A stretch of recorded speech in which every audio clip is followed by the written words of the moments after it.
Ward மறுவரையறை இடஒதுக்கீடு நடைமுறைகள் முடிந்த பிறகுதான் உள்ளாட்சி தேர்தல் குறித்த அறிவிப்பு வெளியாகும் என தமிழக அரசு தரப்பில் தெரிவித்துள்ளது. பணிகள் முடிந்த பிறகு உள்ளாட்சி தேர்தல் அறிவிப்பு வெளியிடப்படும் என தமிழக அரசு தரப்பில் தற்போது சென்னை உயர்நீதிமன்றத்தில் தெரிவித்துள்ளதை அண்மை செய்தியாக பார்த்து வருகிறோம்.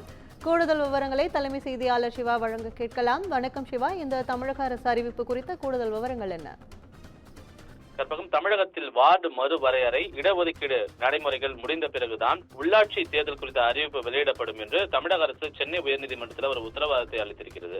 தமிழகத்தில் உள்ளாட்சி அமைப்புகளுக்கான பதவிக்காலம் முடிவடைய இருக்கக்கூடிய நிலையில வார்டு எல்லை மற்றும் மறுவரையறை பணிகளை முடிக்க உத்தரவிடக் கோரி முனியன் என்பவர் சென்னை உயர்நீதிமன்றத்தில் ஒரு வழக்கை தாக்கல் செய்திருந்தார். அந்த மனுவில் உள்ளாட்சி அமைப்புகளில் பட்டியலினத்தவர், பழங்குடியினர் மற்றும் மகளிருக்கு ஒதுக்கப்படக்கூடிய வார்டுகள் குறித்து முடிவு செய்த பிறகு உள்ளாட்சி தேர்தல் அறிவிப்பை வெளியிட உத்தரவிட வேண்டும் என்ற ஒரு கோரிக்கை வைக்கப்பட்டிருந்தது. இந்த வழக்கு நீதிபதிகள் எஸ் சுந்தர் மற்றும் தனபால் ஆகியோர் கொண்ட அமர்வு முன்பு விசாரணைக்கு வந்தபோது தமிழக அரசு தரப்பில் ஆஜரான கூடுதல் தலைமை வழக்கறிஞர் ரவீந்திரன் மற்றும் மாநில தேர்தல் ஆணைய வழக்கறிஞர் ஆகியோர் வார்டு மறுவரையறை மற்றும் மதிப்பீட்டு பணிகள் பட்டியல் இனத்தவர், பழங்குடியினர் மற்றும் மகளிருக்கான இடஒதுக்கீடு குறித்து முடிவு செய்யாமல் உள்ளாட்சி தேர்தல் குறித்த அறிவிப்பு வெளியிடப்பட மாட்டாது என்ற ஒரு உத்தரவாதத்தை வழங்கியிருக்கிறார்கள்.